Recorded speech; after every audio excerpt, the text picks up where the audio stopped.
What if, during a routine restoration under a Vanderbilt mansion, someone opened a rusted vault and pulled out a document that officially never existed? A list so dangerous it was erased from every surviving family record.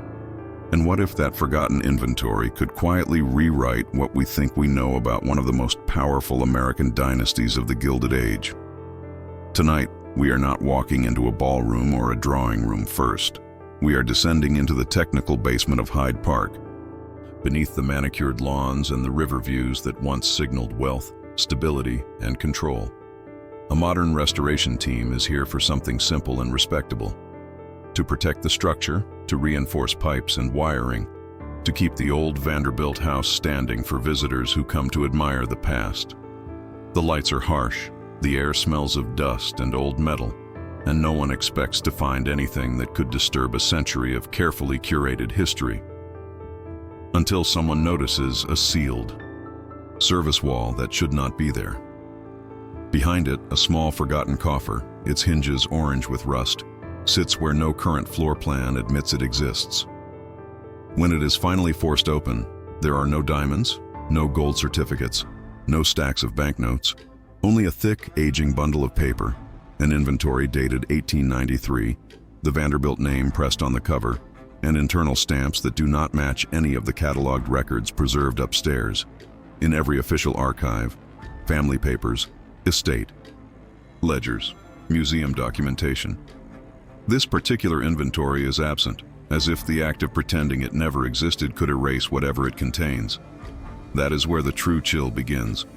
Because when you read past the brittle ink and the fading columns, you do not just find lists of paintings, silver, securities, and furniture.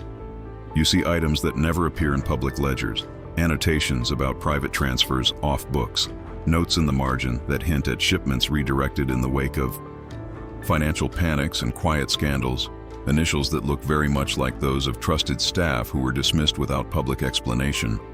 You begin to remember that in the 1890s, when the Vanderbilt name dominated railroads and social columns, newspapers also whispered about closed-off rooms after incidents, about servants ordered to leave overnight, about shipments diverted to banks in London and Paris.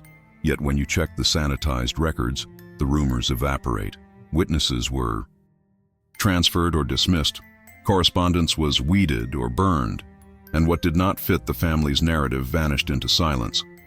This lost inventory sits exactly in that gap, between what was whispered and what was allowed to remain on paper. It points to letters that must have been destroyed, to internal decisions taken behind locked doors, to agreements so compromising they never entered the official books.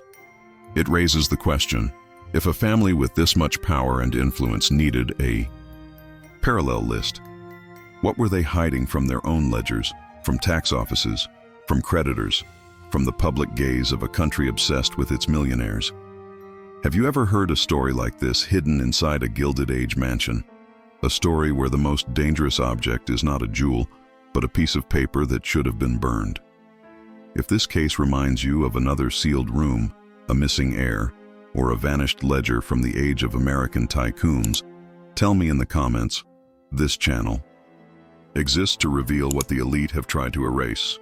So subscribe, leave your like, and stay close before this trail disappears again. Because what waits for us now is not a legend invented after the fact. It is a physical document that should not be here at all, pulled from a rusted vault in Hyde Park, pointing straight to a night.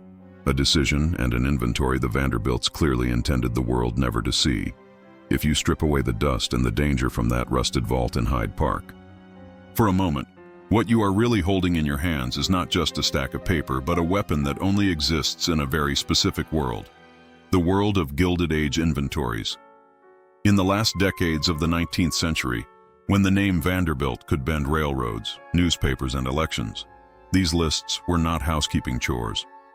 They were the skeleton keys to an entire empire. Page after page, they froze in ink what a family owned, where it was stored, which rooms it filled, which vaults it slept in, which banks held the securities that underpinned their glittering facades. A chair was not just a chair, it was a French import with a receipt in Paris. A painting was not just a painting, it was an investment, a diplomatic gesture, a trophy hung at eye level for other millionaires to read like a coded message. In that sense, every line of an inventory was a sentence in a private language of power. In a normal Vanderbilt year, an inventory of a great house recorded everything that might one day be used in court, in tax disputes, in insurance claims, or in family wars fought behind silk curtains. A fire in a ballroom, a theft during a party, a lawsuit between cousins. None of it could be argued without someone, sooner or later, opening a book like this and running a finger down its columns. That reality is what makes the 1893 volume so unsettling. It exists in front of you, with the family name stamped on the cover, yet it is missing from every path it should have taken. No mention in the estate files, no trace in the bank archives, no cross-reference in the neatly bound ledgers that museums and historians are allowed to cite. It is as if a whole photograph of the house's wealth in that year has been sliced out of the album and hidden in a locked drawer. In an era obsessed with order, that kind of absence does not happen by accident. Think about the timing. The early 1890s are not a quiet stretch in American life. The country is walking into financial tremors that will culminate in the panic of 1893. Newspapers are beginning to enjoy the taste of scandal, and fortunes built on railroads and speculation are suddenly not as invincible as they looked from the marble steps of Fifth Avenue. Families like the Vanderbilts, pillars of the so-called Golden Age secrets of New York society, need their inventories to prove solidity to insurers and tax offices, but they also need room to maneuver when markets crack. That is where parallel lists, private annotations, and temporary omissions start to make sense. One inventory for the official record, another, perhaps the one we are looking at now, for eyes inside the house only. One for posterity, one for crisis management, one for the respectable narrative, one for the dark legacy. Once you understand that, the details in the 1893 book become more than ink. You see entries that compress entire stories into a few words. A set of silver sent off premises. In the same month, a servant is quietly dismissed and never mentioned again. Securities transferred to an unnamed account in London. Furnishings from a lesser-known country property suddenly reassigned to Hyde Park with no explanation in the public ledgers. You can almost feel the pressure in those choices, the fear of creditors, the anxiety about new inheritance laws, the determination to keep certain assets invisible when political winds or social rumors turn. Around inventories like this, hidden heirs could be cut out without tool, leaving obvious fingerprints. Forbidden rooms could be emptied before an appraiser arrived. Silent witnesses in livery could be shipped to another household or another continent. Each erased record, each burned letter, each missing page would work together to make sure that, a century later, historians could say, there is no evidence, because the evidence was never meant to survive. And yet, here you are, pages spread under cold archival light, turning line after line that was supposed to stay buried. The handwriting is steady, the ink browned with age, but there are hesitations buried in the margins. A number overwritten, a note that has been scraped away and rewritten, a cramped annotation in a different hand you will later recognize from correspondence about an internal difficulty that made no headlines. This is where the story of Gilded Age wealth stops being abstract and becomes almost uncomfortably intimate. You see, in real time, the effort to keep the facade intact while quietly shifting weight behind it. Assets moved out of reach of a disgraced relative, valuables relocated from a wing where a scandal broke out, objects associated with a problematic guest reassigned or written off. Families like this did not just own mansions. They curated reality. They learned how to guide reporters to the right rooms, how to feed society columns harmless details, how to use charitable donations to drown out whispers about hidden heirs or about doors that no one outside the family ever opened. That is the true power of an inventory. It can expose the architecture of that control. With one book, you can see which rooms mattered enough to document down to the last candlestick and which spaces were treated as shadows. You can see when a portrait disappears from the list without recorded sale, when a nursery is cleared without a corresponding marriage or death notice in the papers, when a set of jewelry tied to a particular branch of the family suddenly lacks a legal owner. Each of those gaps is a question mark hanging over the Golden Age secrets that channels like Beyond the Golden Halls exist to follow. Faced with a document like this, would you really dare to read every line, knowing that one notation, one correction, one missing item might quietly rewrite the official version of an entire dynasty? Or would you be tempted to close it, to tell yourself that some forbidden rooms and hidden heirs are better left where the family wanted them? Out of sight? Behind locked doors and politely vague footnotes? Because as you reach the back of the 1893 volume, the unease sharpens into something concrete. On one of the last pages, after a neat sequence of entries that match objects still on display in Hyde Park today, there is a line that does not fit. The description is partially smudged, but you can make out enough to know it refers to something more personal than furniture or securities, an item associated with a specific wing of the house, a specific set of initials, a specific room that no current floor plan acknowledges. Next to it, a name has been written and then vigorously crossed out, the ink dragged so hard it almost tears the paper. No alternate name is given, no note explains the correction. It is as if the person attached to that line was meant to vanish between one draft of reality and the next. The page falls silent there under your hand, the scraped ink catching the light like a scar, an erased presence waiting after more than a century for someone to ask why it had to disappear at all. If you want to understand why the 1893 book in the rusted vault is so unsettling, you have to step back 8 years and open another volume, one that has never been hidden. The 1885 inventory of the Hyde Park mansion is everything you would expect from a great Gilded Age house that wants to be seen as orderly, legitimate, and permanent. Its pages are neat, almost proud. It walks you, line by line, through the building as it was meant to be remembered. The river-facing drawing rooms with their French tapestries carefully identified, the long gallery lined with portraits and Flemish paintings, the dining room with its heavy silver services, each platter and tureen accounted for, the bedrooms on the upper floors, named after their principal occupants or important guests. Even the service areas are mapped out. Pantries, sculleries, servants' halls, all reduced to clear, useful lists.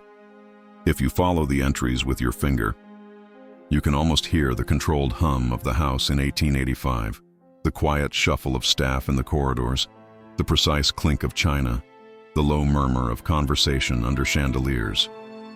That book reads like a blueprint of wealth, a frozen moment in a world that believed its own stability. On paper, the logic is simple. An inventory like this is a snapshot. It tells insurers what exists. It gives lawyers a reference for future inheritance disputes. It reassures banks that the collateral they have been promised actually sits, solid and glittering, inside those walls. To the outside world, it looks like a bureaucratic tool. To the family, it is the closest thing to an X-ray of their power. That is why, when you turn from 1885 to 1893 in the official sequence of documents, you expect continuity. The country has changed in those 8 years. The mood is more anxious, markets are more volatile, newspapers are hungrier for gossip, but the basic structure of an inventory should hold. Rooms may gain or lose objects, collections may expand, a few pieces may be sold or moved to another property, but the bones of the house remain recognizable.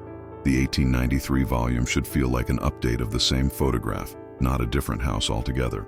Yet, the closer historians look at the pair, the less they behave like a clean before and after. Whole clusters of entries that anchor the 1885 book simply fail to migrate forward. A specific set of portraits in the long gallery, individually named and described, becomes in 1893 a single vague line, various family portraits, arranged as previously. A carefully detailed collection of small Renaissance bronzes in the library, each with a provenance note and approximate value, shrinks into assorted decorative bronzes. A cabinet of rare books once listed down to the edition is now bound volumes, contents as recorded elsewhere. Elsewhere where? No one can find the elsewhere that is supposed to explain those missing details. It is as if someone between one decade and the next decided that the house was allowed to remember the idea of these objects, but not their exact identity. At first, you might be tempted to chalk this up to laziness, or to a change in the person doing the counting. But then there are the absences that cannot be dismissed so easily. A set of tapestries in a named bedroom in 1885 disappears entirely in the 1893 official record, with no note of removal, sale, or destruction. An entire group of jewelry, associated with a particular branch of the family, clearly linked in the earlier book to a daughter married under complicated circumstances, no longer appears anywhere. A small music room, once described in loving detail with its instruments and sheet music cabinets, is no longer labeled as a separate space. On the floor, plans preserved for visitors today, that area is simply part of a larger sitting room. The walls physically are still there, but on paper the room has merged into something more comfortable, more generic. In a world of Golden Age secrets, the difference between changed and erased matters.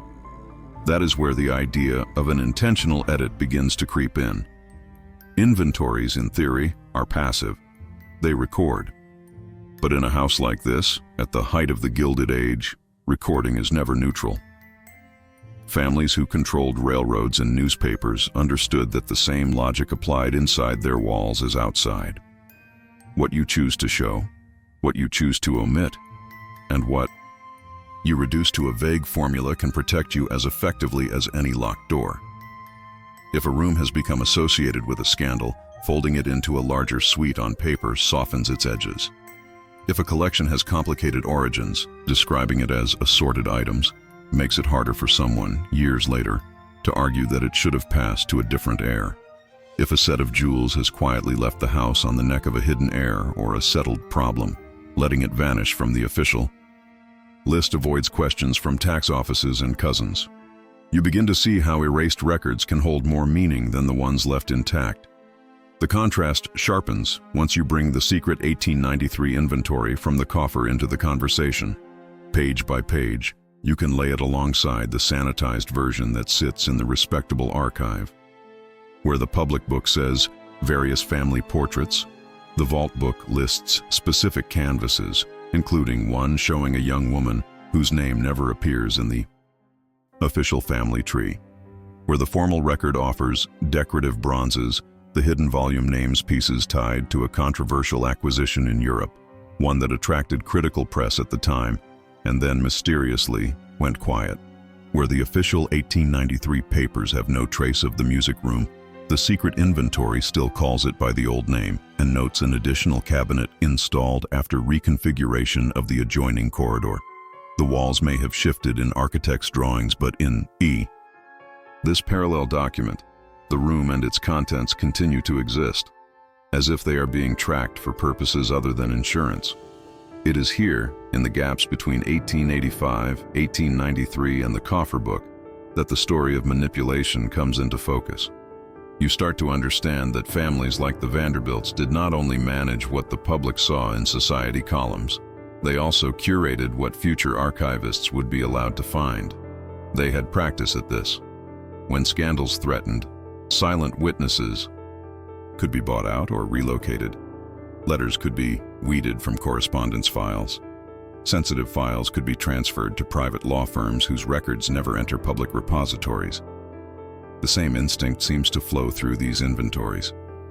On the surface, everything remains polished. Rooms named, objects counted, values assigned.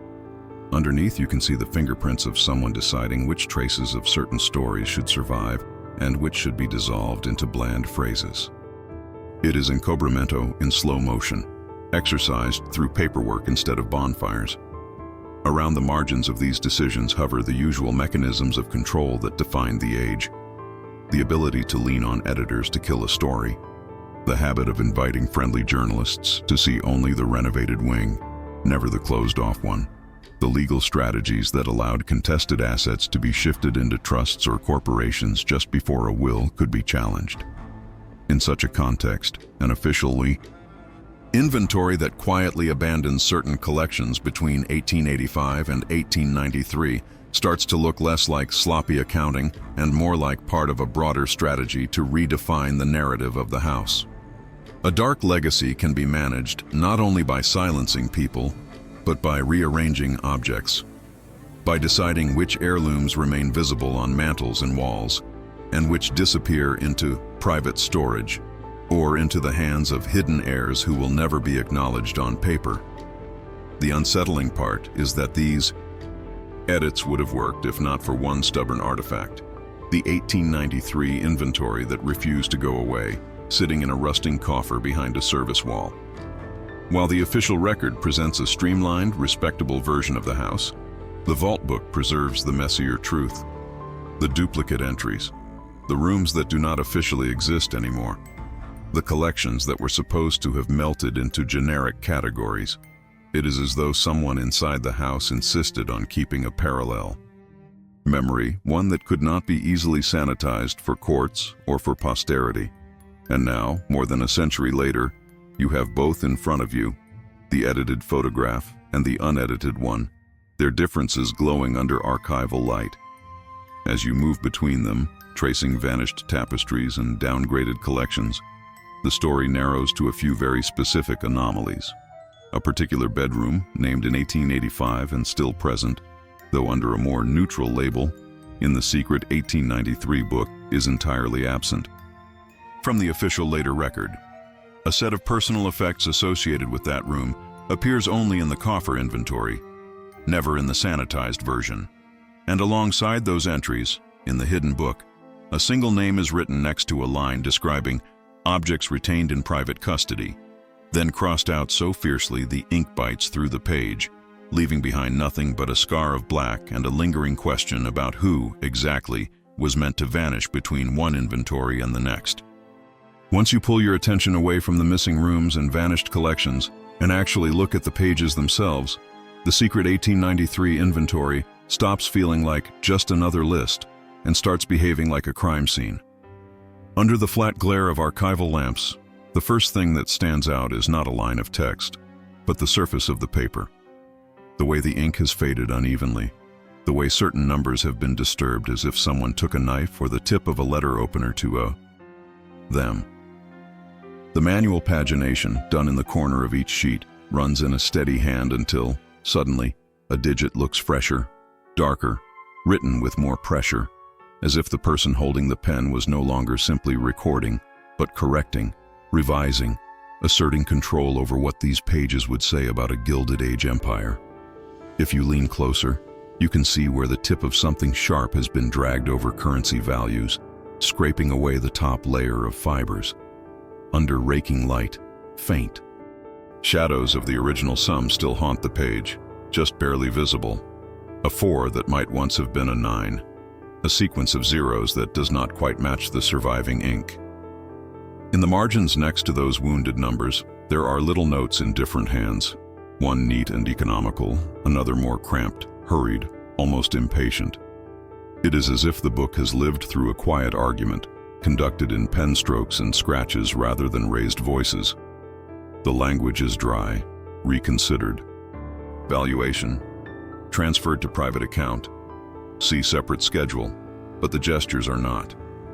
You can imagine the room where this happened. Shutters half closed, the heavy calm of a house between social seasons. A ledger pulled closer across a polished desk while someone taps the end of a pen against the wood, weighing risk against reputation. It is in those marginal notes that the Golden Age secrets come into sharp focus. Next to certain particularly valuable items, sets of jewels, rare paintings, pieces of heavily insured furniture, there is a pattern that repeats, almost like a code.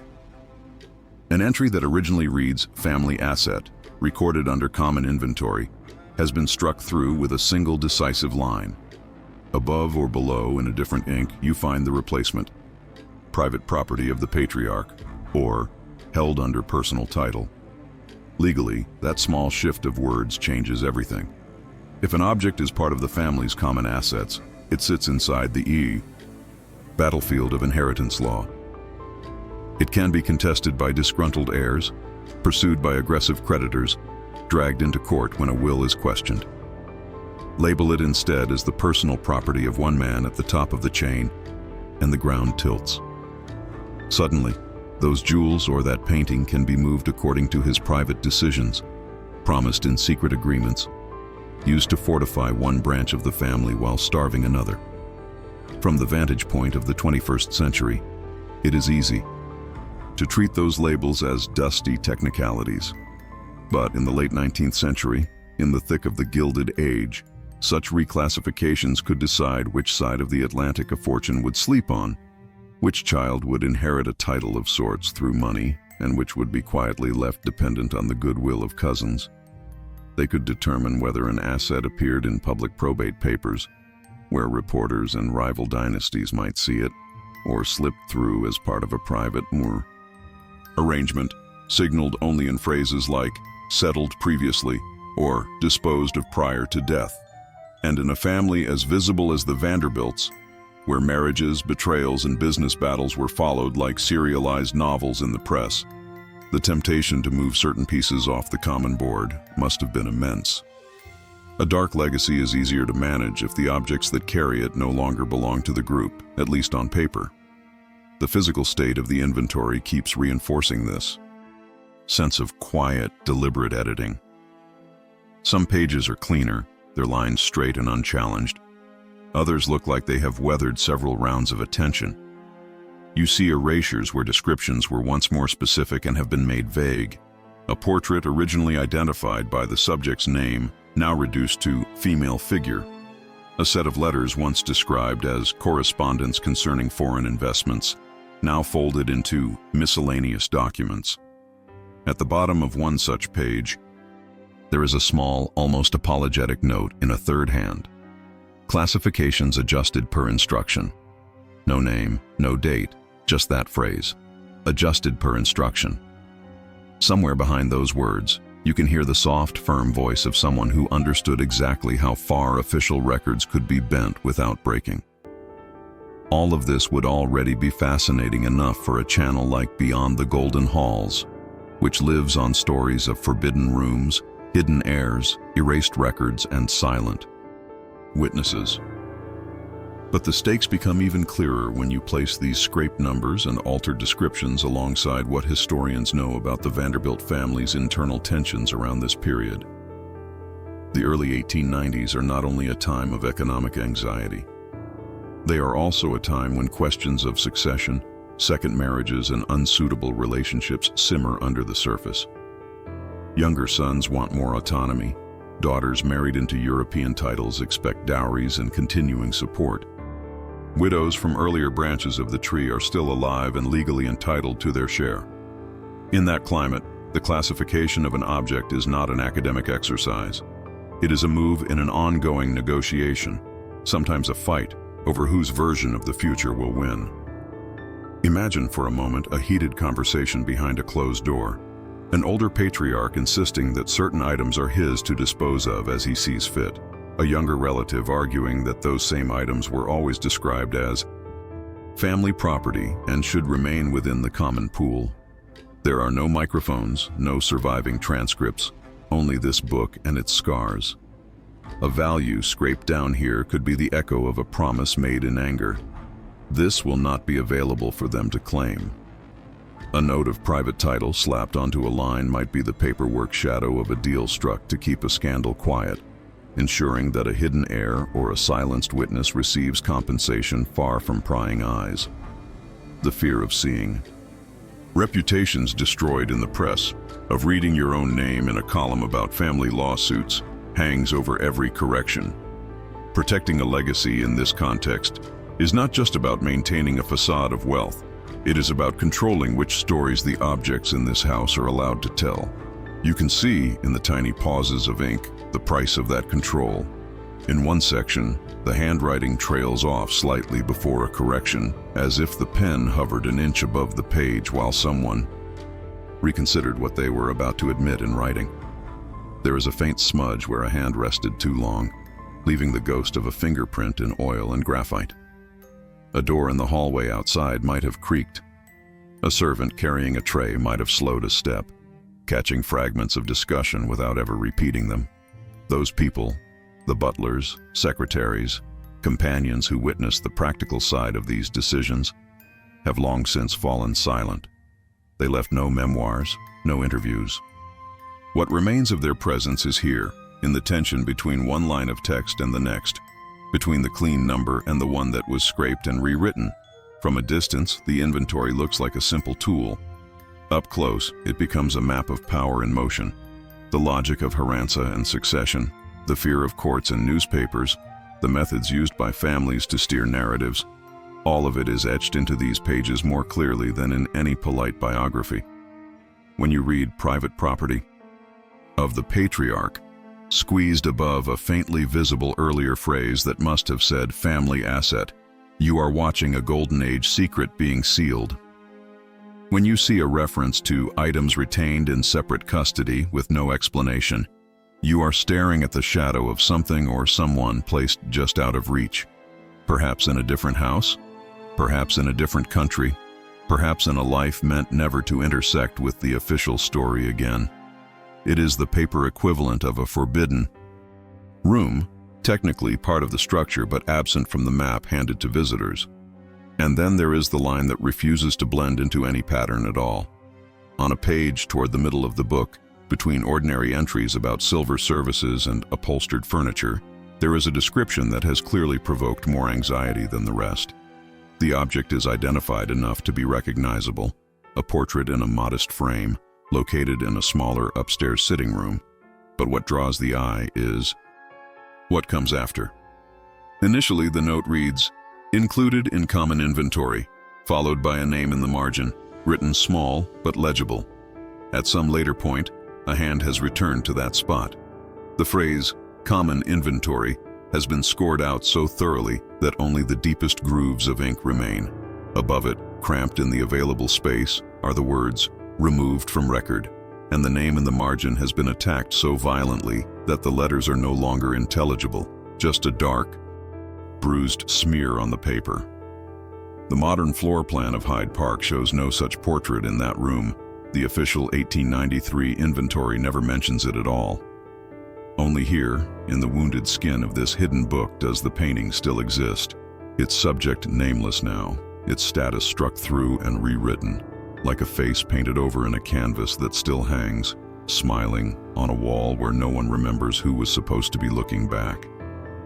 By the time you have traced the scraped numbers and the reclassified objects, the book in your hand stops being just an inventory and starts looking like something far more dangerous. A ledger caught at the exact moment a dynasty is trying to reinvent itself. The early 1890s are not just another chapter in the story of Gilded Age splendor. They are a hinge. Patriarchs are aging. New generations are coming of age with different ambitions, different spouses, different loyalties. Railroads that once seemed like iron guarantees now tremble under speculation and political pressure. In that atmosphere, every object listed on these pages, every painting, jewel, chair, and document, becomes a potential argument in a family negotiation that almost never reaches the newspapers. In a family like the Vanderbilts, succession does not happen in a single dramatic scene. It unfolds in layers of paperwork and quiet conversations. Wills are drafted and redrafted.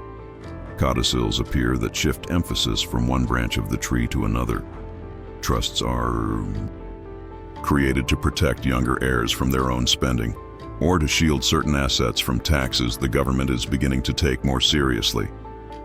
A daughter who marries into European nobility expects not just a dowry, but continued support, because her title reflects back on the American relatives. A son who prefers investments in new industries rather than railroads wants more liquid assets, not just paintings and tapestries. Genros, sobrinos, cousins by marriage, all of them sit at the same long dining table, their polite conversation floating over a submerged landscape of expectations and resentments. Seen against that backdrop, the secret 1893 inventory reads less like a neutral list and more like a battlefield map. Each time you see a line changed from family asset to private property of the patriarch, you can almost hear the echo of some earlier quarrel, a younger brother insisting that a particular collection should, by right, be part of the common estate, an older uncle insisting that he purchased it personally and will decide where it goes when the time comes. The creation of trusts, those new legal instruments that promise to keep fortunes safe and controlled, depends on exactly this kind of classification. Only what is clearly part of the common pool can be anchored in those structures. Anything successfully pushed into the private column can slip sideways, traveling along more discreet paths, into a separate account, into the hands of a favored heir, into a settlement meant to keep a hidden scandal from becoming a headline. Historians who have had the patience to compare this inventory with surviving correspondence from the same years notice the same names surfacing in both places. Letters written in a careful, impersonal tone mention ongoing disagreements about the disposition of certain household effects, or allude to unsettled expectations among the younger generation. There are references to adjustments in planned bequests, following the behavior of particular sons-in-law, and to necessary clarifications about what belongs to the house and what belongs to the head of the family.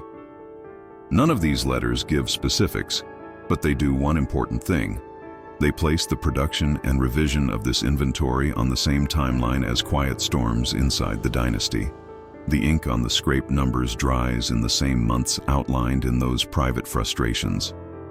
You start to see how convenient it would be, in such a climate, for certain objects to vanish from the common picture altogether. A necklace recorded in 1885 as part of the family jewels might, by 1893, appear only in this hidden volume as retained under personal title, not subject to division. A set of rare books linked to an ancestor whose reputation has since grown troublesome could stop appearing in the official list and live on only here, their existence acknowledged just enough to be tracked, not enough to be fought over. A painting tied to a branch of the family that has fallen out of favor might be quietly reassigned to a private trust, its value preserved for one small circle instead of shared. In a world where inheritance is both a financial lifeline and a signal of respect, every such decision can wound, elevate, or erase. At dinner, none of this would be spoken out loud. The silver would shine under gaslight, the servants would move with practiced discretion, the conversation would hover around opera performances, political appointments, the latest architectural rivalry on Fifth Avenue. But underneath the tablecloth, so to speak, everyone would know which cousin expected which house, which grandson had angered the patriarch, which daughter's marriage overseas had not produced the social returns the family hoped for. And in that unspoken calculus, a document like this, an inventory capable of deciding fortunes, becomes a kind of loaded weapon. Put it on the table, and you risk open conflict. Lock it away behind a service wall, and you keep control over who knows what is really at stake. Faced with a list like this, capable of redrawing the map of a dynasty, would you speak, risking exile from that glittering table? Or would you stay quiet, accepting the safety of belonging over the justice of full disclosure? Beyond the walls of Hyde Park, the habits of the elite only reinforce this logic of silence. Families with names that fill gossip columns have learned how to manage scandal long before it reaches a courtroom. Lawyers draft opaque settlements that seal disputes forever. Newspapers are nudged toward more flattering angles with the promise of exclusive access to charity balls and golden age secrets carefully curated for public consumption.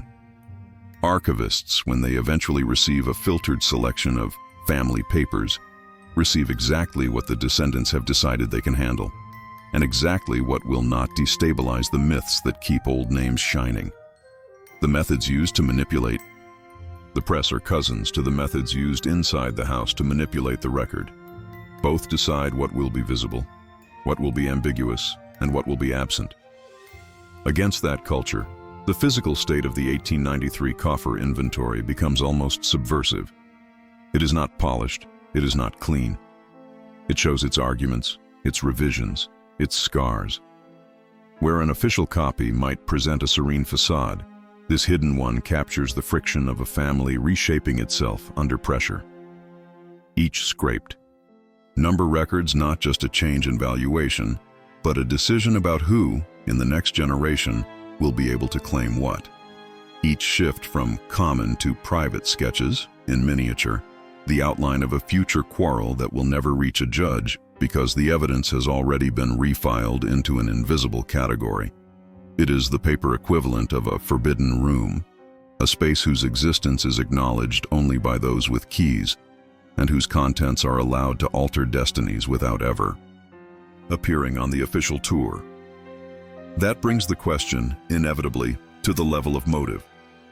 Who, among all the faces at that long dining table, would have the most to gain from revising, recollecting, and eventually hiding this inventory? An aging patriarch anxious to concentrate power for one favored heir? A son-in-law with a gift for legal structures, eager to shield assets from both creditors and unpopular relatives? A loyal secretary ordered to clean up the record and then entrusted with the task of making the inconvenient copy disappear? The handwriting differences on the pages suggest more than one participant. The timing points to a moment when trust documents are being finalized, when certain branches of the family tree are being pruned in anticipation of future disputes. Somewhere in that overlapping Venn diagram of interest and access sits the person, or the small group, for whom this book was too valuable to destroy and too dangerous to leave in the open. As you let that possibility settle, the inventory in your hands seems to grow heavier. The room around you hums softly with modern climate control, but in your mind you can hear an older silence. The thick, muffled quiet of a study at dusk. Curtains drawn against the Hudson, a single lamp burning over an open book. A figure bends over the pages, pen hovering, then descending to draw a line through a name, to shift an object from one legal category to another, to note that certain entries are to be removed from record. Outside, somewhere in the great house, voices drift from a music room that may or may not still exist on paper. Plates and glasses are being cleared from a dinner where heirs and almost heirs have smiled at one another under the weight of unspoken calculations. When you turn back to the page that has troubled you from the beginning, the one with the modest portrait in the upstairs sitting room, the weight of all this context presses in. You see again the original classification, the later correction, the phrase removed from record squeezed into the margin. You see the name beside it, once written clearly, now obliterated until it is only a dark stroke, thicker and more desperate than any other on the page. The official family archive contains no mention of such a portrait, no trace of a person who might have owned that face. The room where it hung has been renamed, repurposed, absorbed into a different narrative of the house. Only here, in this wounded book pulled from a rusted coffer, does the erased presence linger, caught forever between inclusion and deletion, like a silent witness trapped in ink at the exact moment someone decided that they should be written out of the story. By now you've seen what this book can do to a family tree. But there is another layer we need to step into, the machinery that made a volume like this possible in the first place. A Gilded Age dynasty did not run its houses alone. Behind every famous last name there was a quieter structure. The butler who knew which drawers were locked and which doors stayed closed. The estate manager who balanced accounts. The family attorneys who turned wishes whispered in drawing rooms into clauses and trust deeds. The accountants who translated chandeliers, tapestries, and securities into numbers on a page. If you want to ask who could have ordered a revision of this inventory, you have to walk through that invisible hierarchy, from the servants' hall to the private office upstairs where the real decisions took shape. In a house like Hyde Park in the 1890s, the mordomo chef was more than a head waiter. He was the keeper of the daily rhythm. He knew when the safe in the study was opened, which family member asked to see which drawer, which outside visitor was allowed to linger a little too long near the desk. The estate manager, often a man with some banking experience, kept ledgers for rents, repairs, and staff wages, and served as the bridge between the house and the financial world beyond. Insurance agents, auction houses, discreet dealers in art and jewelry. Parallel to them, in Manhattan, a law firm with a long name and a discreet brass plate on the door handled trusts, wills, and corporate shells, drafting the documents that would let the Vanderbilts steer their fortunes through changing laws. And somewhere between all of these, there was almost always one internal figure. sometimes a senior secretary, sometimes a widowed cousin installed as companion, who controlled the keys, literal and metaphorical, to the most sensitive papers. If the secret 1893 inventory had been altered by some low-level clerk, its pages would look different. The handwriting of the corrections would be timid, squeezed into corners as if apologizing for existing. The marginal notes would ask permission rather than record decisions. That is not what we see. The annotations that matter, the ones that change family asset into private property, that scrape away values and rewrite them with a heavier hand, do not look like requests. They look like instructions carried out. Next to a few of these crucial changes, there are tiny initials, written almost as a reflex. They are not the initials of the man who did the main body of the inventory. His are neat, careful, consistent. These belong to someone else, someone whose identity can be triangulated when you compare them to signatures on surviving letters from the period. They match all too comfortably the hand of an internal administrator who appears again and again in correspondence with the family's attorneys. In one letter written on a winter afternoon in 1893, the law firm reminds Mr. Initials that any revised household schedules should be submitted in duplicate, one copy for our files, one for the estates. A few weeks later, another note, more urgent, mentions the necessity of ensuring that obsolete classifications are removed from the records kept on site. Removed from the records kept on site. On its own, the phrase sounds like dull legal housekeeping. Laid beside this inventory, with its scraped numbers and recategorized objects, it starts to ring differently. It suggests that someone with authority, someone trusted to liaise between Hyde Park and Manhattan, was tasked not just with compiling lists, but with policing them, deciding which version of reality would sit in the house and which would be preserved quietly elsewhere. The physical evidence inside the book points in the same direction. Not all revisions are equal. Some are small, practical, evaluation adjusted after a new appraisal, a room name updated to reflect a recent renovation. Others carry a different weight. The ink is darker, the pen strokes more decisive. Where an entire line is struck through and replaced with a classification that has major consequences for herenza and tax, you often find the same pair of initials lingering close by, as if to stamp the change with authority. And on a few pages, where the adjustments are most radical, where whole groups of items disappear from the common ledger and reappear as retained in private custody, those initials are joined by a second set, written in a hand that appears on family letters only when the patriarch himself is involved. It is as if the document bears two overlapping shadows, the technician who executed the task and the figure whose word gave that task its force. In the world of Golden Age secrets, that alignment is telling. Families of this stature frequently outsource the boring parts of wealth management to law and accounting firms, but the most sensitive decisions could never be entirely handed off. An outside attorney might draft the trust, but an internal gatekeeper decided which list of assets the attorney would see. A bank might hold securities, but an internal ledger decided which of those securities were considered house property and which belonged to the individual at the top.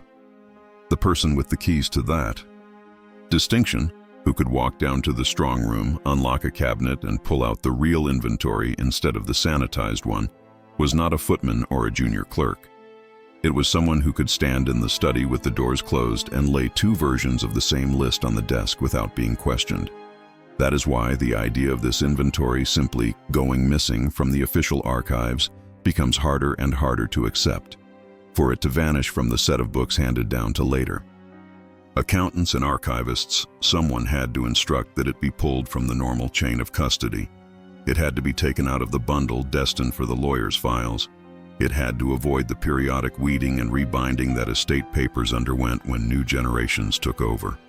And instead of ending up in a fire, alongside letters that were genuinely destroyed, it somehow traveled down into a service wall coffer in the technical basement, a place technically within the house but outside the EU.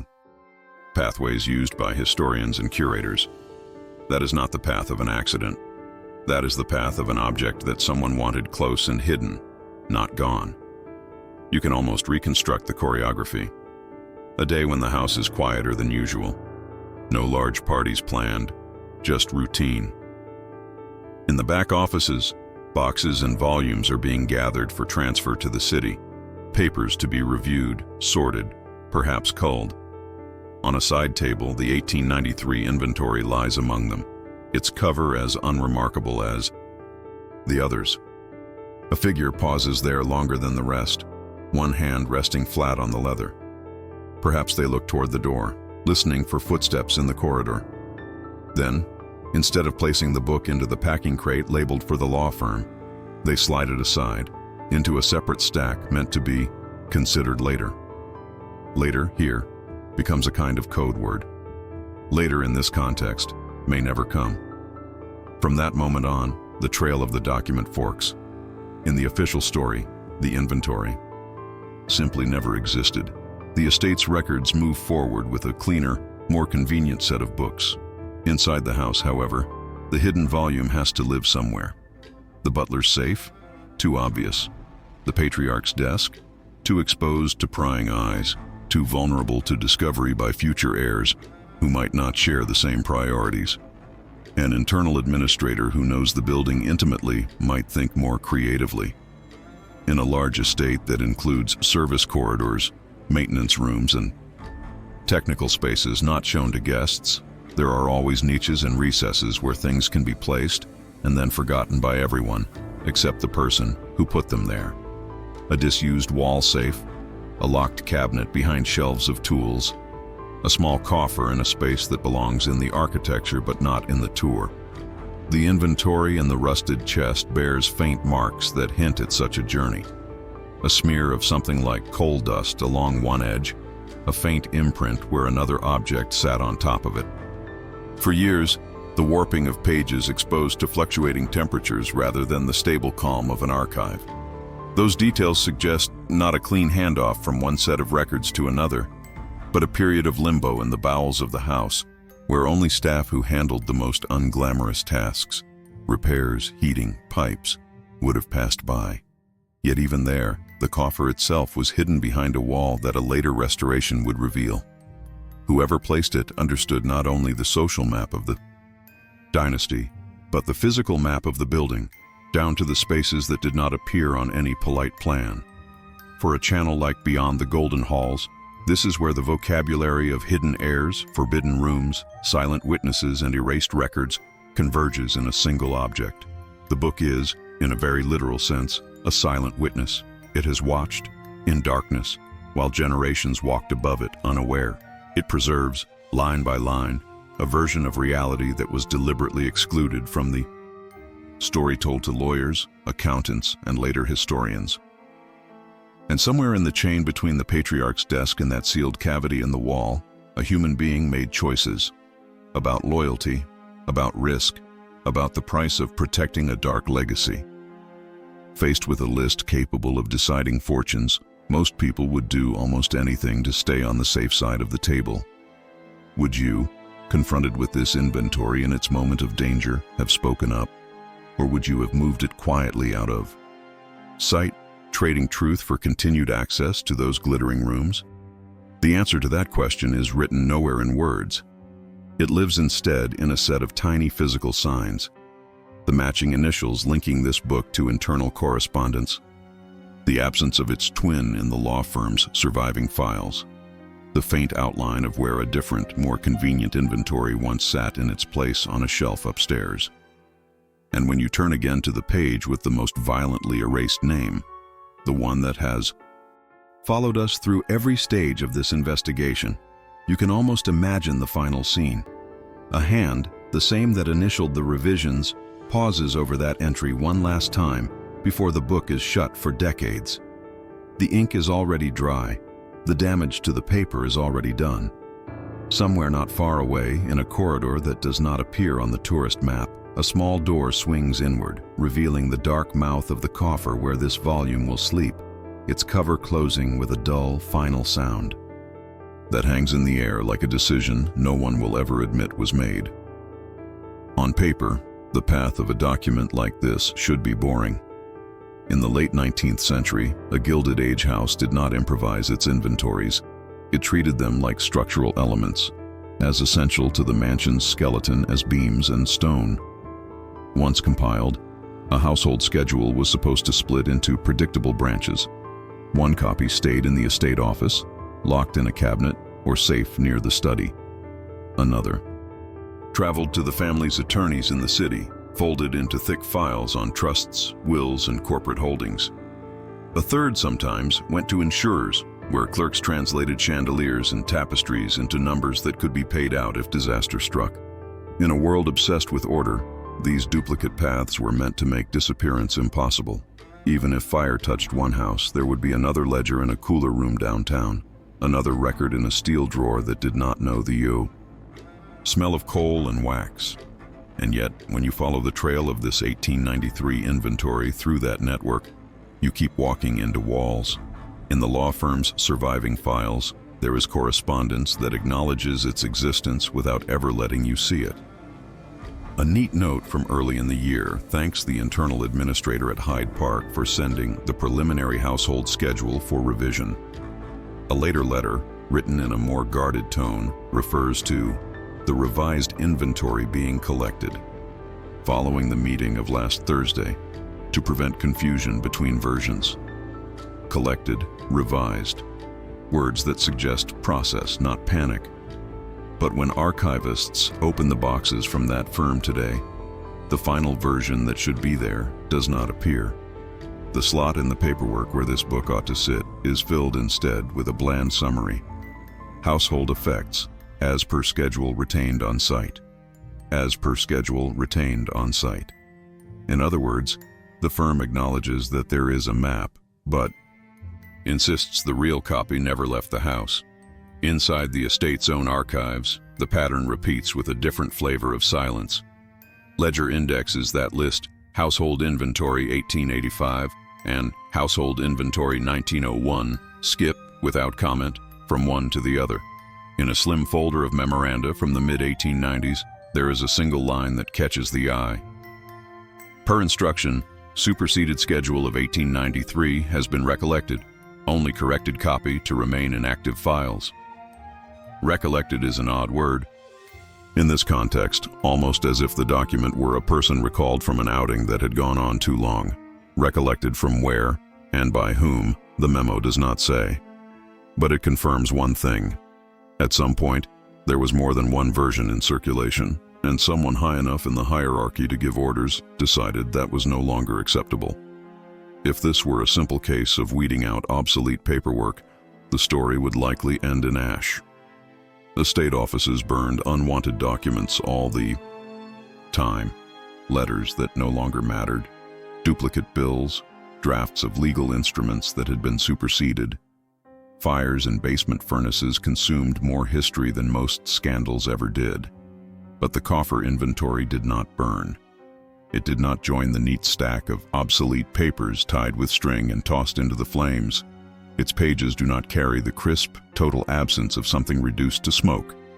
Instead, they show the wear of time in enclosed air, slow yellowing at the edges, a faint ripple. From humidity, dust settled into the grain of the leather. That survival, in the very house that supposedly recollected and erased it, suggests a different category. Not rubbish, not active tool, but something more dangerous. A record kept within arm's reach not for consultation, but for control. Imagine the meeting hinted at in that memo. A long table in a paneled room, curtains drawn just enough to keep prying eyes from reading expressions inside. On the polished surface, two versions of the same inventory lie side by side. One is cleaner, more aligned with the official story the family wishes to present to lawyers, insurers, future heirs. The other is this one, scarred, annotated, faithful to the messy reality of scraped numbers, altered classifications, hidden heirs and forbidden rooms. Voices keep to measured tones, but small signs betray how much hangs in the balance. A glass of water set down harder than necessary, a chair adjusted an inch too far from the table, the slight pause before a pen is uncapped. At the end of that conversation, someone decides which volume will travel forward with the dynasty's paperwork and which will be plucked from the stream. From there, the paper trail dissolves into what archivists call negative evidence, the places where something should be and is not. In tax files, there is no detailed schedule for 1893, only generic language about household effects of substantial and continuing value. In insurance records, references to an updated inventory appear without attachments, as if a clerk checked a box and filed nothing behind it. Even in later internal audits, when younger administrators try to reconcile old lists with current contents, they complain about missing schedules and unavailable particulars for the early 1890s. The ghosts of the document appear in complaints, summaries, and oblique mentions, but the book itself has vanished from every respectable shelf. What remains above ground is not a record, but a pattern of gaps, like the outline of a painting removed from a wall. That is precisely why the volume in the rusted coffer feels less like a relic and more like a piece of leverage. If every other copy was destroyed or dissolved into summaries, and this one survived, it is difficult to treat its survival as accidental. It reads instead like insurance of another kind, a quiet guarantee that someone, somewhere, would always have the unedited version of events. In a world where Golden Age secrets could ruin reputations, topple business alliances, and expose hidden heirs, possessing this book would mean possessing a map of the family's vulnerabilities. It is easy to imagine it being used, not often, but very effectively. Opened in private during a negotiation, its pages tapped lightly by a hand that does not need to raise its voice. We do not need to involve anyone else. That hand might say without words, "We both know what is written here. Let us agree, and let the official record remain." Clean. For a channel like Beyond the Golden Halls, that possibility is the spine of the dark legacy we are tracing.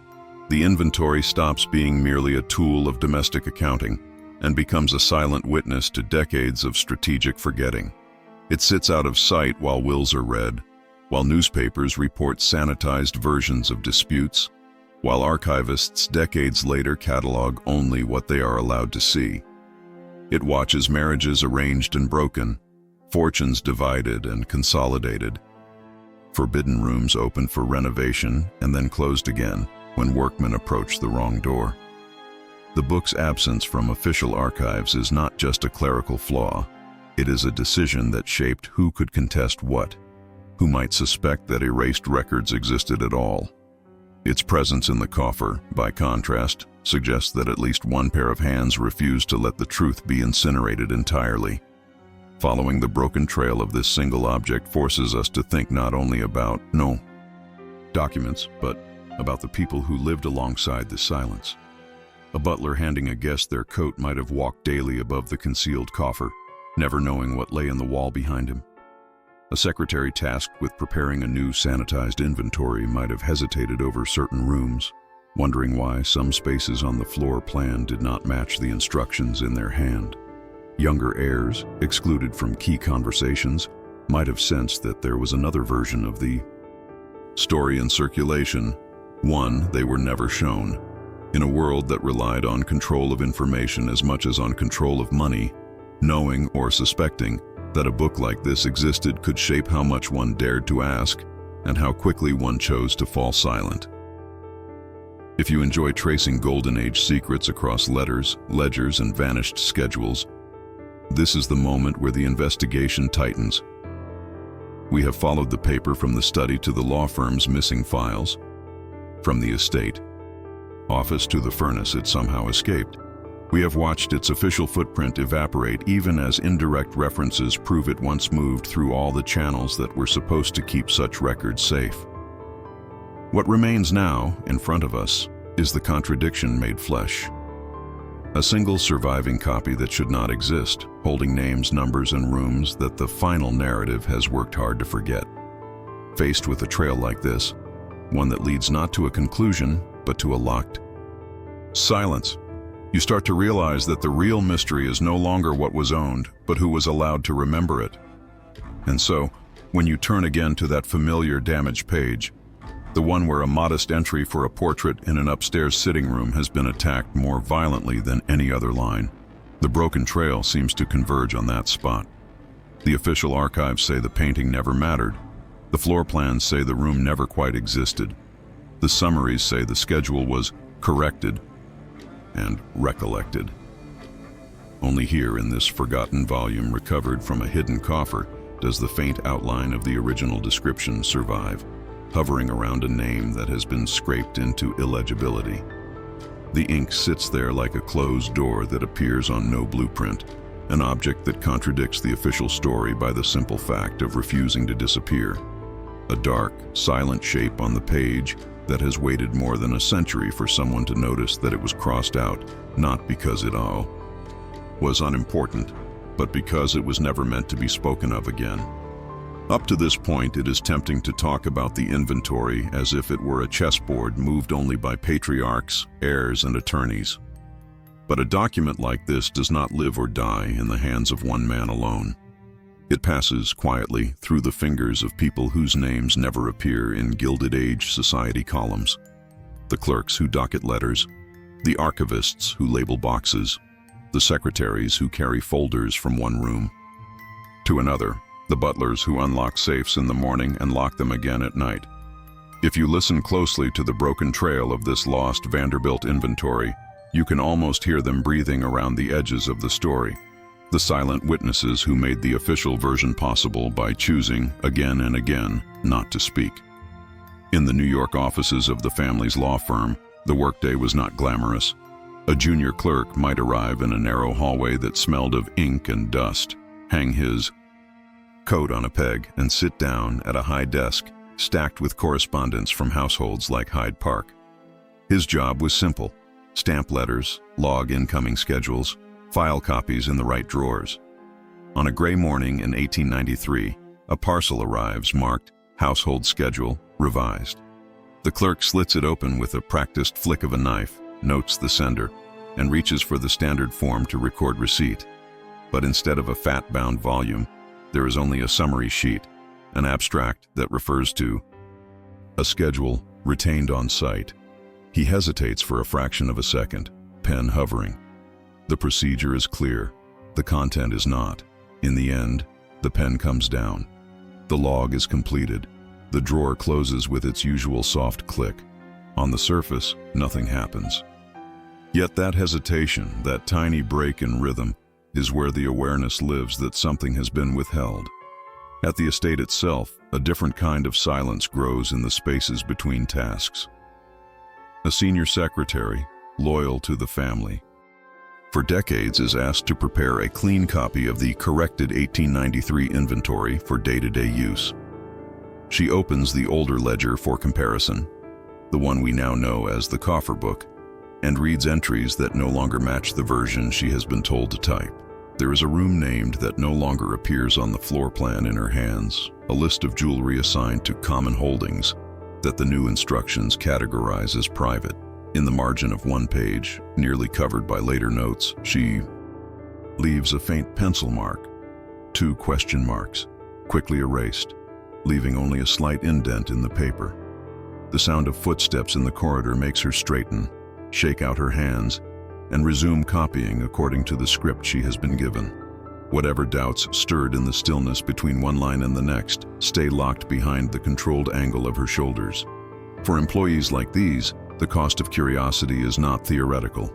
A clerk in the city who asks too many questions about missing schedules can be moved to another department, then dismissed at the next downturn. A secretary in a great house who queries a classification might find her references suddenly less enthusiastic when she seeks another post. A butler who mentions below stairs that he has seen 2 versions of the same book cross the study desk might discover that his position is no longer required once a younger relative takes over the household. Economic dependence has a sound, the slight carefulness in a voice, the way a hand returns a document to its place just a little faster when an unfamiliar step approaches. The attorneys, for their part, live in a different kind of pressure. Their profession sells discretion as much as expertise. In internal memoranda preserved from other families of the era, you can read the same formula over and over.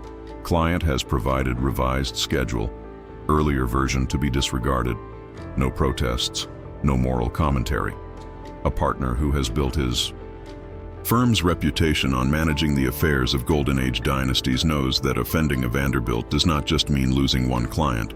It means sending a signal to a whole circle of powerful families that you cannot be trusted to play by the unspoken rules.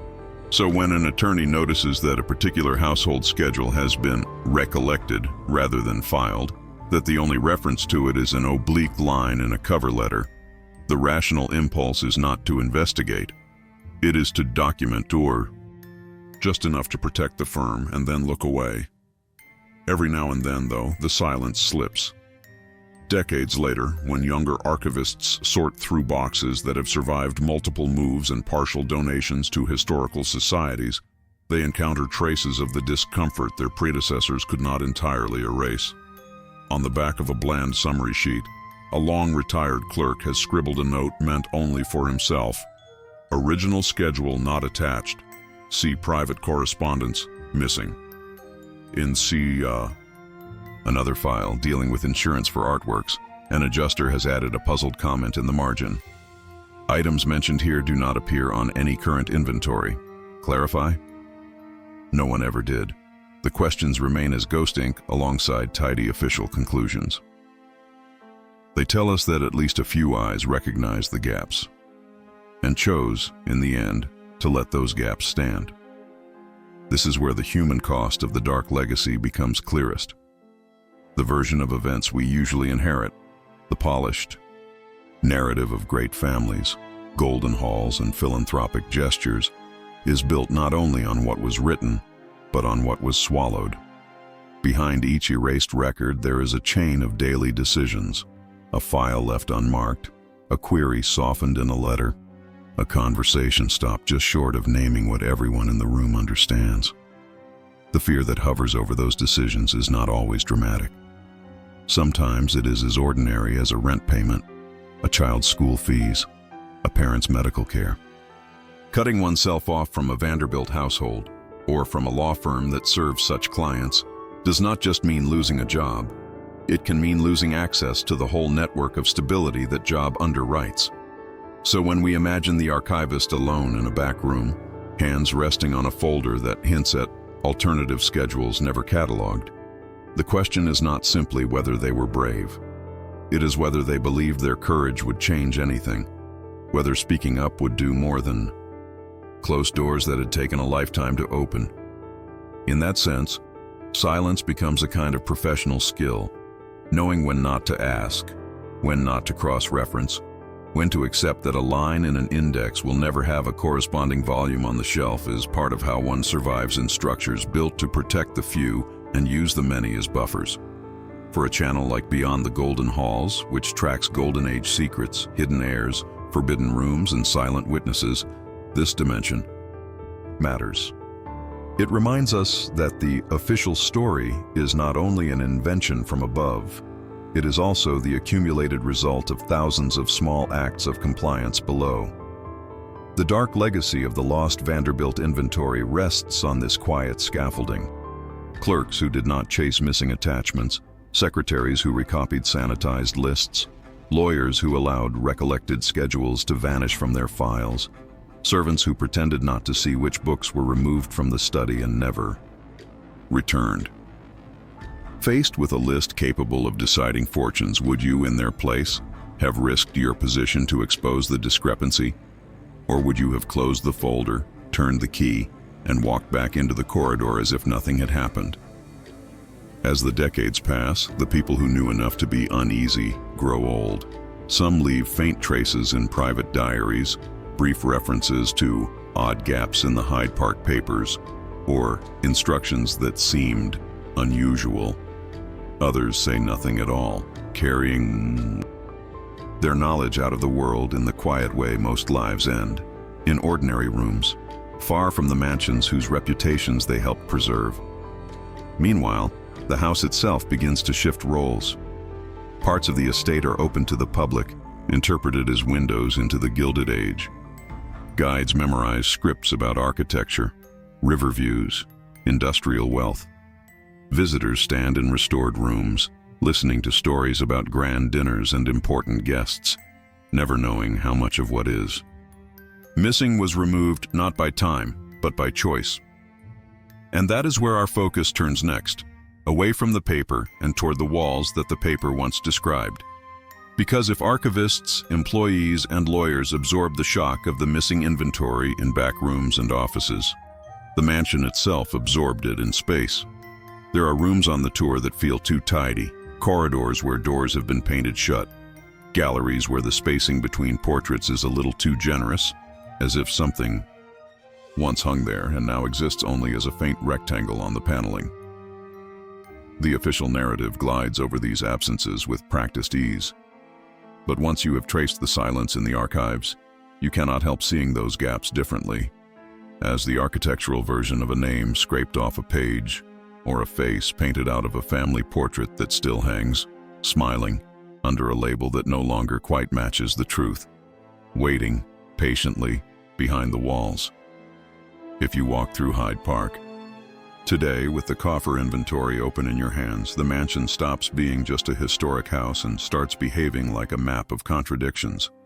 On the printed brochure, the tour begins in the Great Hall. Marble floor, carved staircase, views toward the Hudson. On the 1893 schedule, however, that same space is described with unnerving specificity. North wall, pair of Flemish hunting tapestries. East wall, 3 portraits of principal line. West niche, ebony pedestal with bronze allegory of industry. The modern eye sees the staircase, the tapestries, the expected grandeur, but the ebony pedestal is gone. The niche stands empty, its wood paneling flawless, the spotlight above it adjusted to flatter blankness. Only when you look back down to the page, to the neat ink that insists something important once stood there, does the emptiness begin to look less like curatorial choice and more like absence. As you move into the long gallery, the dissonance sharpens. The 1893 inventory reads, almost like stage directions. Central bay window, small escritoire with inlaid top. Above, portrait of unidentified young woman, 3/4 length, facing left. Period photographs taken decades later for glossy magazine features about Gilded Age splendor show the bay window recognizably framed by heavy curtains. The escritoire survives, polished, its surface now bearing a carefully arranged set of neutral objects for visitors to admire. Above it, however, hangs a different painting, a landscape chosen for its calming tones. There is no trace in public records of the unnamed young woman who once watched the river through oil and canvas. The label beside the landscape offers a simple explanation: rearrangement of works over time. The coffer inventory, stubborn on the page, suggests something less innocent: the deliberate redeployment or removal of images that anchored stories the family no longer wished to tell. In smaller rooms, the contradictions shrink but multiply. A morning room is presented to visitors as a feminine retreat, dressed in pale fabrics and delicate furniture. The 1893 list, by contrast, assigns to that same room a heavy safe concealed behind a cabinet, containing personal papers, jewels, and sealed packet per instruction. No safe is mentioned now, no cabinet opens. In the dining room, the boiseries are carved with graceful niches that, according to the inventory, once held silver centerpieces and a pair of ornate candelabra displayed on important occasions. Today, those niches are either empty or filled with later objects that do not match the descriptions. Pretty but generic, easily swapped. If you watch the faces of other visitors as they pass, there is no sign of disquiet. They see a complete room. Only the comparison between ink and wood reveals the gaps, like teeth missing in a smile trained never to falter. Even the circulation of the house bears traces of quiet revision. The schedule from the coffer refers to a small anteroom between the upper sitting room and the river-facing bedroom, furnished with a single chair and cabinet for private effects.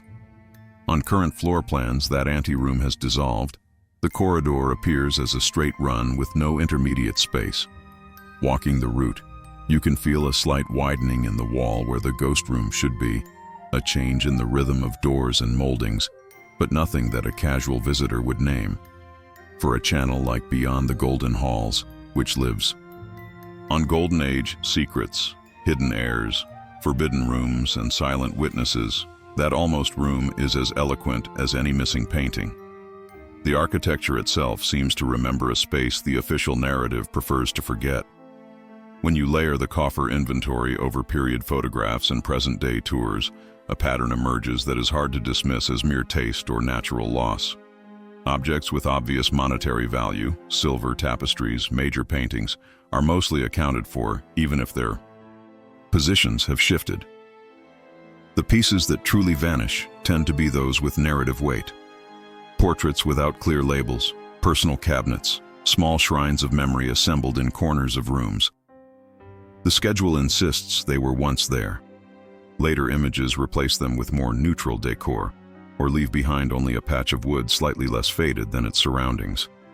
It is as if the house has been gently edited over time to smooth out any hint of the hidden heirs, erased records, and dark legacy that the 1893 list stubbornly preserves. All of this returns us, inevitably, to the question of what this single document reveals about the family's relationship with truth. No inventory can lie completely. The house itself would rebel. Visitors would notice if the ballroom were described but did not exist, if grand staircases appeared only in ink. Instead, the manipulation happens in the margins, through what is downplayed, reclassified, rehung, or quietly removed. The coffer schedule does not expose a crude conspiracy. It shows, line by line, the more subtle art of managing reality in a world where reputation is currency. The Vanderbilt mansion becomes a kind of living archive, one that has been curated not only to display wealth, but to protect a carefully pruned version of memory. And so, when you stand once more in that upstairs sitting room we have been circling, its walls now hung with safe landscapes and family-approved portraits, the full weight of the inventory's testimony settles on a single blank space. The coffer book insists that a modest 3/4-length portrait once hung there, above a small cabinet now filled with curated curiosities. There is no label for it in the present. No docent mentions its absence. Only a faint rectangle of less faded wallpaper, barely visible under the right light, hints that something used to watch the room from that exact spot. On the page, the portrait's entry ends with a name that has been so thoroughly scraped. Away it might as well be a wound. On the wall, the silence where that face should be hangs just as heavily, a quiet, stubborn absence that contradicts every polished sentence of the official tour by the simple fact that it refuses, even now, to fully disappear. When you place the coffer inventory on a modern historian's table, the story shifts from rumor to evidence. Today, researchers don't read a list like this in isolation. They lay it beside insurance schedules for works of art, auction, catalogs from New York and London, donation records from museums, probate files, and the private letters that somehow escaped the fire. Line by line, the 1893 entries begin to collide with other traces of the same objects out in the world. A painting described here as quietly reassigned to private custody resurfaces decades later in a discreet European sale, never mentioned in the family's polished memoirs. A group of bronzes that vanish from the official Hyde Park inventory appear, under vague descriptions, in the paperwork for a charitable gift, allowing a tax deduction that makes no sense if you believe the public version of what the house still owned. Claims of gradual decline and noble downsizing start to look thinner when the coffer schedule suggests a much larger volume of movable wealth diverted through side doors, trusts, and unpublicized transfers. In that light, the carefully curated image of the Vanderbilts, philanthropic, solid, guardians of continuity, sits in uneasy tension with the practices the document quietly reveals: internal encobramento, silent redistribution of assets, protection of certain names and branches at the expense of others. And this is where the case stops being only about one family on the Hudson and starts to illuminate a wider pattern in the American Gilded Age. Great houses as machines for manufacturing respectable narratives, while hidden ledgers, forbidden rooms, and silent witnesses carry the weight of what really happened. Because, at the end of all this cross-checking, you still come back to the same stubborn detail. An entry for a portrait whose description matches nothing on today's walls, ending in a name so violently scraped from the page that it hangs there like a blurred face in a frame. Present enough to trouble the eye, absent enough to keep the official story intact for just a little longer. What makes the coffer inventory so unsettling is not just what it says about one house on the Hudson, but what it reveals. About an entire class that learned very early to curate its own memory. The Vanderbilts were not alone. Across the American Gilded Age, other dynasties quietly re-engineered their archives. Astor diaries thinned by family editing, railroad barons whose early contracts mysteriously vanished just before antitrust cases, banking families whose correspondence survives only in copies that begin after the most controversial deals were done. Wives were instructed to burn letters for your own protection. Lawyers supervised the disposal of old ledgers, and heirs inherited not just mansions and shares, but the habit of treating paper as something that could be pruned like a family tree.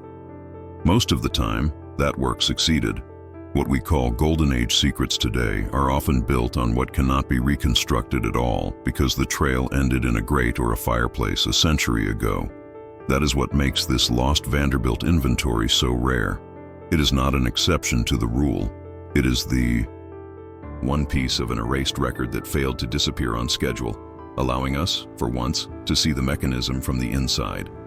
In its pages, you can watch the distance open up between public reputation, names on museum walls, mansions opened for tours, carefully staged philanthropy, and the private use of silence. Hidden heirs managed through off-book settlements, forbidden rooms that never appear in floor plans, silent witnesses whose testimonies were transformed into numbers and then scratched away. The document turns Hyde Park into a case study of how power in that era depended as much on controlling the past as on controlling money. And as we move toward the end of this story, the question stops being only, what did they own? And becomes, what do we do when a dark legacy like this surfaces? Do we treat it as a curiosity, a footnote for specialists, or as a key that forces us to read every other polished narrative of the American elite with new suspicion? Down in the technical basement, the coffer still waits where the restoration team first found it, its lid heavier now that we know what was inside. On the page most damaged by anxious hands, the entry for that modest upstairs portrait ends, as always, in a name that has been reduced to a stubborn blur of ink, like a face in a frame that someone tried to wipe away, and that still, after all these years, refuses to vanish into the wallpaper. In the end, there is no dramatic confrontation in a courtroom, no front page. Scandal severing a dynasty. There is only a coffer opening in a technical basement and a book of brittle pages carried, almost carefully, into the thin light of a reading room. The rust on the lock flakes onto sterile white gloves. The ink meets the beam of a desk lamp for the first time in decades. The house above still speaks in the language of tours and curated plaques. Down here, the inventory speaks in another tongue entirely. Columns, corrections, a name reduced to a smear where a face should have remained. The moment is quiet. A chair slides against the floor. A pencil makes a small note in the margin of a modern notebook. Dust rises and settles in the pale cone of light. Yet, from that stillness, entire narratives shift a fraction of a degree.